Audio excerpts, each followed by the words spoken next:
So I'll show my build again when I get back to Albion. You can just pause the video as I go through everything.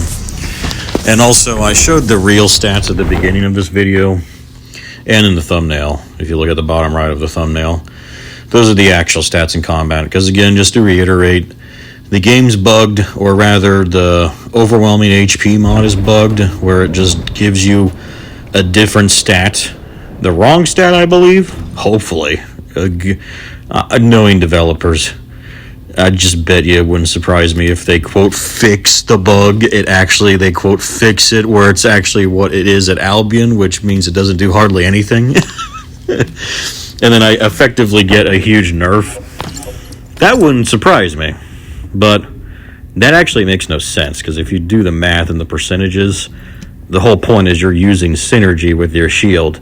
That should actually give you a huge percentage more health. So it wouldn't make any sense to do all this and then only get 1,000 or 2,000 more health from like 23,000 to like 25,000. That makes no sense for the percentages of the math. So I don't believe that is what they'll do, but don't put it past game developers.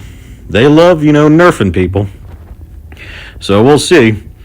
Anyway, just to talk about the build, I've updated it a little bit since my Swamp Walker fight. I was able to, actually, because I finally defeated the Frost Walker in a team. I mean, the key is you just need a DPS, of course. The final 3 bosses in this game with their stupid instant kill mechanics require a DPS. But I want to say that my Ajax build here is still feels useful in all those fights, and even more in Frostwalker, and especially actually in the Molten Dude, which I tried, but we still couldn't beat him because you have to, as a team, run around and put all the arrow. You'll see it. You have to like match all these pylons he summons right into the right arrow position when he's immune to damage. But Ajax is actually, I did see that Ajax is actually very good for that fight because he's so tanky. Because when you're shooting those arrows to get them to the right side, you're getting pummeled by lava constantly, and you have to stay in the same area while you do it because you have to shoot them, obviously. And I could just stand there and face tank him while I shot him and cast protection skills for myself and teammates that were near me if we were both shooting the same one. So I very much like this build. It is insanely tanky and helps its team a lot too, I think.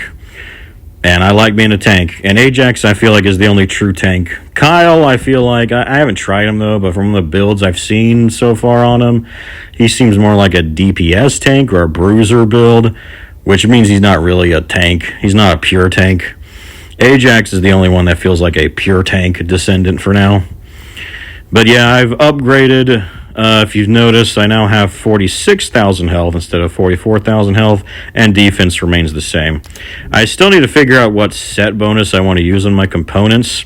I feel like endgame, I want to get elemental resist, all 4 of them on my components. I'll tell you, real endgame is to get the same resistance on all 4 of them and get 4 different sets with all 4 of the same resistance, and then switch that out for different areas and bosses. That would be super tank.